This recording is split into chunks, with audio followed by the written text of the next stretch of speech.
I knew growing up, right about the age of 12, that I wanted to be an orthodontist specifically. Okay.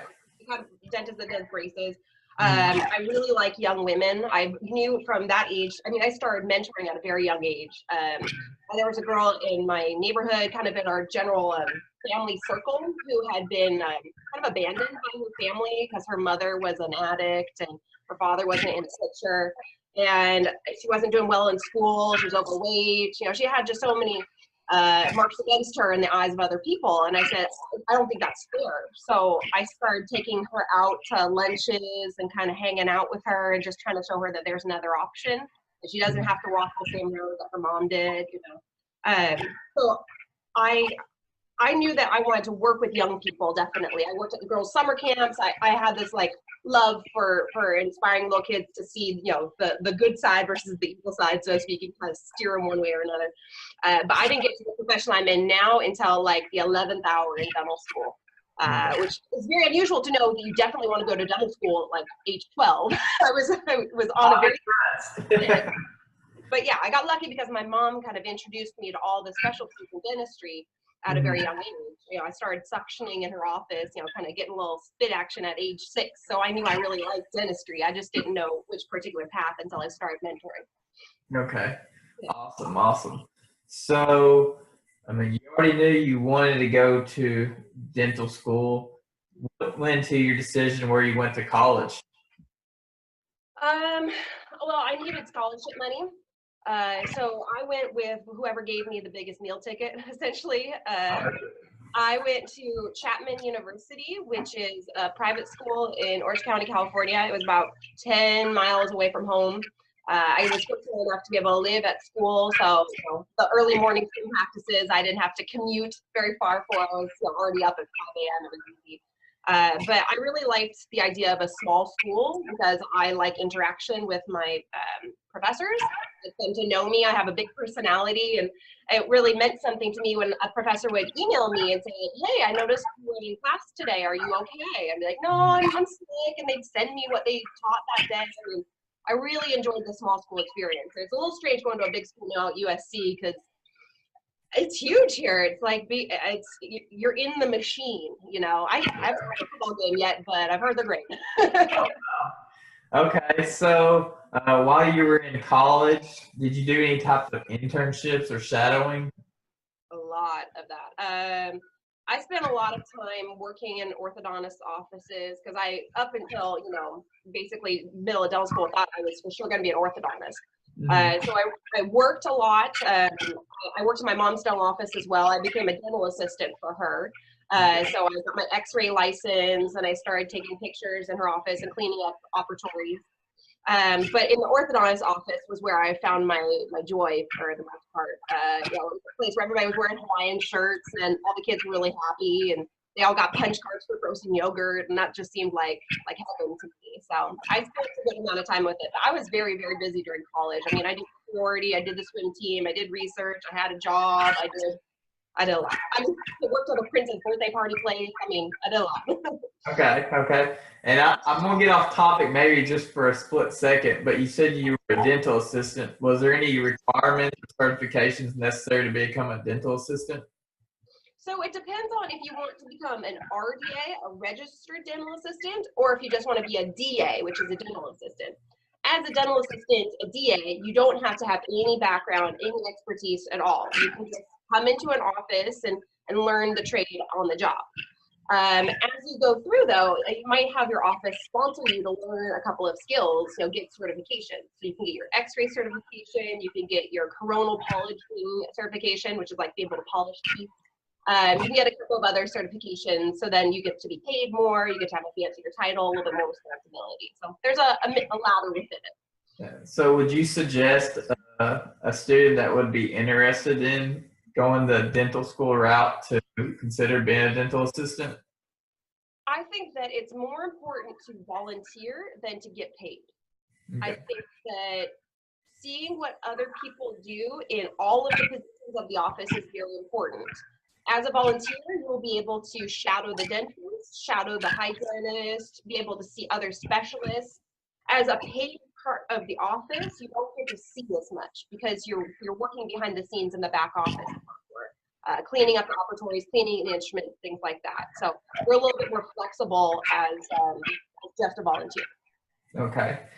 So you're going through college. What did you major in college? I was a biology major with 4 minors. So I had minors in chemistry, arts, Spanish, and sociology. You have to give us a short rundown why you went with those 4 minors. Sure. Well, I ended up only staying with 2 because they told me I couldn't choose all 4 of them, but I basically did all the coursework for all 4. So I stayed with painting, my visual arts one, and chemistry, just because I felt like those were very helpful for dentistry in particular. Showing that you have hand skills is incredibly important for dentistry. You need fine motor skills to develop them over time. Chemistry is great too because it shows that you can do hard science. You know, you're not shying away from the science. You're not afraid to dig deep into the books, that sort of thing. Makes you look a little hardcore. Spanish is incredibly important, though. I think I got into the residency I'm in right now because, well, one of the many reasons I got in was because I speak Spanish. I'm in a very small program. There's only one other student, and so to be in Southern California and not speak Spanish means that you basically can't see about 80% of your patients. Interesting. Yeah, so it really, really helped. I think it might be just a geographic thing, being in Southern California, that we're so highly populated in Spanish-speaking individuals, but I think it's made my English better, and it's made me better as a human being, because I understand what it's like to struggle with language and just try your best all the time and hope other people will accept your best. You know, it makes you a little bit more humble, I think. And then sociology I felt was very important, again, because, you know, learning about the reason people end up the way that they are, the social determinants of health particularly, I found very interesting. It's not all black and white. You know, people have very important and rich histories, and if you have a background in sociology, you're a little bit more able to comprehend those, I think. Okay. So applying for dental school, what went into that? A lot of work, and it was not a straight path, and I didn't get in the first time. Okay. So for me, I thought I was ready to go. I took my DAT, which is the dental aptitude test. I got a pretty good score on it, especially in like the area of perceptual ability. I did pretty well on that. That's one that you can't fake. You know, like you can teach yourself pretty well, but you got it, you don't. I did well in school. I had a honors roll, graduated with like a high GPA. I did research. I did 2 kinds of research. I did a couple of years of pancreatic cancer research, and I did research in tooth whitening, which is kind of cool. I got like departmental honors for writing a thesis in like tooth whitening in office. Cool. And then I, of course, did all the other extracurriculars. So I had a very robust, like jam-packed full resume. But the thing that was my Achilles heel when I applied for the first time, unfortunately, was that I took AP classes when I was in high school. And I was led to believe that would be totally fine and, great on you for pushing yourself from an early age. But nobody told me that I would still have to take those general education classes. And so I didn't have them. And I got denied from dental school the first time because I didn't take my GEs because I thought that I'd do them with my AP credit. So if I could shake someone by the lapels and say, please make sure you both take your AP classes and take your general education credits, that would be like the concern. But when life gives you lemons, you make lemonade. So, the one class that they got upset at me for was my general chemistry class. And as a chemistry minor, I was like, you gotta be joking me. So I ended up taking that one class and getting a master's degree in the meantime. So in just 1 year, I got a master's degree in health communication. And that's something I'm very passionate about now. Awesome. So was it just that one dental school that didn't allow you, or did you apply for multiple dental schools? I applied to 20 dental schools my first year. I spent a lot of money on it. And I got a lot of phone calls saying, wow, you're a really good applicant. Is there any way you can enroll in this class real quickly?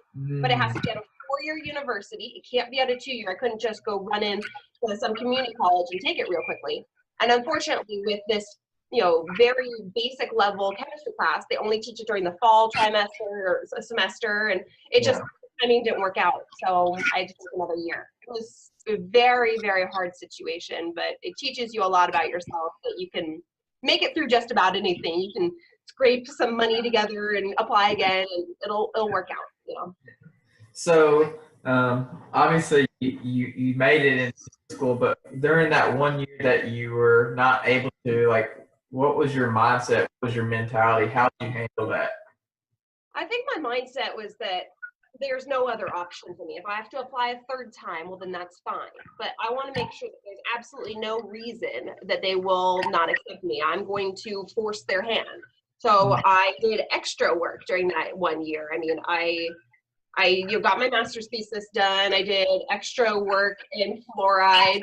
Kind of cool. I had a little communication project with that. I started my branding of myself. So I got to see, as my cool little fun fact when I went on interviews, that I did social media for dental offices, and I started my own social media page. And, you know, I just started like trying to cut the problem a different way, kind of get around from a different side. I took my dental exams, the DAT test, one more time to get like stupid good scores. I just basically, you know, I knew what I wanted, and I didn't want there to be any other reason for them to say no thank you. Awesome, awesome. So you get accepted in the dental school, you start. How much different was college to dental school?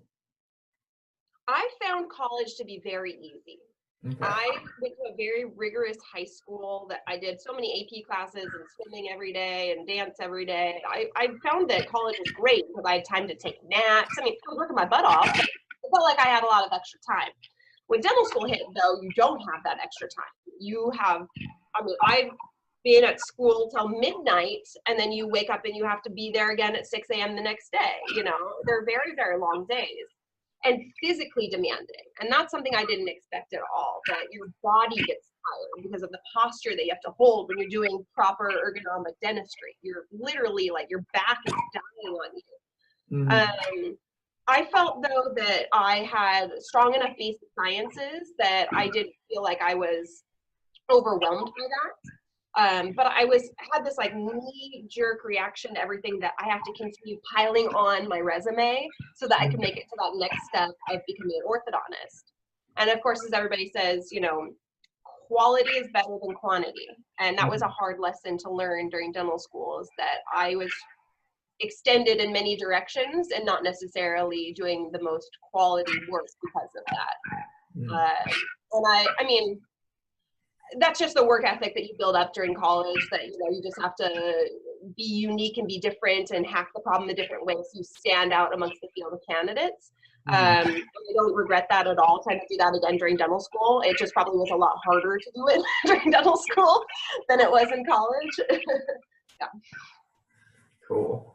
So you're currently in your fellowship right now?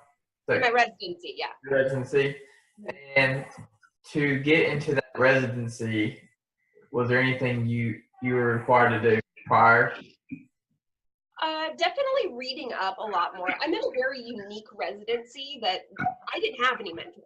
There's no one I could talk to about it. I mean, besides the current residents in this program that, you know, I could come down, I could shadow them, but, you know, they can't really give me that much information because it'd be a little bit biased. You know, they know about this school, they don't necessarily know about the other schools. There had been no other professors that I could talk to, no one really that would hold my hand, which was frustrating to say the least. But I felt like the same general rules apply. You know, you have to have a high GPA. You need to know who the director of the program is. You need to read their research and understand what their area of interest is and see if that lines up with your area of interest. Because they're going to ask you in your interview, you know, what's your favorite article you read? And better darn be the program director's article. I kind of had to understand. I mean, again, I changed my mind at the very last second in dental school. I went on a rotation in this clinic. We're only one of like 8 programs in the nation, so it's very, very small. I went on it in May. I already had my letters of recommendation. I already had my personal statement, everything done for ortho that I was supposed to apply to in June. And then in 1 month, I changed everything around, and I got new letters. Everything was just, it was a whirlwind, but it was the most passionate I've ever been about anything. And my program director, the guy who I'm with now, he complimented me on, said that it was one of the best letters he's ever read, my personal statement, because it was so personal to me. Helping little girls and being an orthodontist is something I'm good at, but talking about being sick during dental school and personally wanting to diagnose people and get them out of pain, that was something that no one else could write, letter of. So it was a good frenetic month, I would say, getting ready for it. You're in a dual residency now, and in your bio you say that you're going to go to oral maxillofacial pathology next. Is that correct? Yes. And that is what Dr. Todd Hanna does, correct? I think he does facial plastics. So he's a surgeon who does like reconstructive, like facial plastics for oncology. We're like basically brother sister specialties, because if I see cancer, then I'd send it to somebody like him who would take it out. Okay, awesome. So the residency you're in now, how long is that? I got the jackpot residency. Normally it would be 2 years for oral facial pain and 3 years for oral medicine, and I get to do both of them in 2 years. So saving myself a lot of time, essentially, but working my tail off with it as well. Oral medicine is no small field by any means. You have to basically already know all of oral pathology and how to treat it. So all the medications that go into it. As an oral pathologist, you're not treating any of these conditions. You just have to know what they look like underneath a microscope. So essentially that's what I'm going into next, is be able to be the definitive diagnosis on every single patient. If you give me a tissue sample, I'm like, that looks like a renal cell in the mouth, which you'd never really see as a regular dentist, but I would be the person who would, give you that bottom line answer. I think that oral medicine is the coolest thing in the world, because you get to be the doctor of the mouth. You get to do little surgeries, cut out the biopsies, you get to put the medicine on there. You get to see great improvement. You get to tell people, don't worry, it's not cancer, it's just herpes, you get to do cool stuff. I love it. Yeah, I love it. So I kind of want to get into this on the entertainment side, the social media. Yes. You said you got into that initially, or at least from a professional standpoint, in the year that you were off from getting into dental school. How has that progressed to where you're at now? So my path, first off, starts with creating your own brand, right? So Dr. Laurel is my brand. There are not other Dr. Laurels out there. I decided not to go with my last name of Henderson, just as kind of a social move, because I didn't know who I was going to marry. I didn't want to have to change my name. I just wanted to have me, Yeah. And then I decided that, I have a pretty flavorful personality, and I am a bit of a ham in front of the camera. And the pageantry life definitely has prepared me for giving fun statements, I guess you would say, being very memorable. But my master's degree in health communication has also prepared me for that, for being an on-camera personality and for being able to deliver health messages effectively. And my goal is, my dream of dreams for myself going forward is to go to an Ivy League program for my pathology residency, and then I'm a very unique person. There's less than a handful of people in the United States who have all 3 residencies in pain, medicine, and pathology. And being trained as a speaker, I'd probably start, I'm planning on doing my own YouTube series, the Oral Health Minute with Dr. Laurel, which will be, like a layperson's take of dentistry, asking questions that are very simple, like why do they have to scrape my gums when they clean my teeth? And answering in a very, academic way, but in people terms, that you're not so terrified of dentists anymore, because dentists don't have to be terrified. We're very sweet people, actually. Right. And then from that, hopefully I'll be able to take those very popular videos and send them over to news outlets, things like that. Started just as like a local correspondent. I've been doing a little bit of that already. I've done some articles online with Healthline, again, because I'm kind of a unique personality with that. But hopefully then be able to be a recurring personality on some of the more well-known shows. That would be the ideal. Getting to give health messages that are accurate and also enjoyable to listen to. Well, I hope you're able to do it. So for other other dentists or people that are in the dental world, what have you learned as far as building your brand, that things you had to do differently or things that you realized worked or didn't work that could help other people in their practices or personal brands? I think embracing your personality and knowing who you are, knowing what you're like on a good day and a bad day. So if your personality is that you're very quiet and humble and kind and gentle, then that's who you should sell yourself as. You're a very gentle dentist. But if you're loud and you're bubbly like me, then lean into it and be like, I'm the most fun dentist you're ever going to meet. I'll give you a great 5-minute head neck massage. It'll be wonderful. You just have to make sure that you're not selling something that isn't true, because you can't keep that up for too long. If you want to be the sexy doctor that shows up with his shirt off on Instagram, well, then that's fine. You do that. Whatever your thing is, just make sure that it's authentically you, because then it's fun to post about it. And I know they do a lot of like veterinarians, or like the sexy veterinarian of the month or whatever. If you have a specific flavor to it, I mean, the pageantry thing makes me stand out quite a bit, because there are very few. Well, I'm the first woman in California who was a doctor on stage at Miss California. So I'm known through that community for being, my assassinated doctor. And I like that, carry that over with my patients, because I see a lot of young patients too. I want to keep on working with a lot of young people. I do a lot of pediatric cases, a lot of pediatric surgeries. So staying young, staying fresh, that's kind of my brand. And if other people can find what's particularly meaningful or fun for them, then that's their brand. Love it. Love it. Well, we'll come to a close, but before we end, I'd like to see if you have any final thoughts or wisdom that you'd like to share with students or kids that might be watching. Sure. I say for anyone who is still trying to figure out what their path is, if you are already in med school or dental school, or you are trying to figure out what specialty or if you should specialize, especially in the world of dentistry, there's something called a GPR, which is a general practice residency, or an AEGD, a general dentistry, like it's more of like a book study, essentially. Advanced education in general dentistry. There's nothing shameful about doing that before you go into a specialty.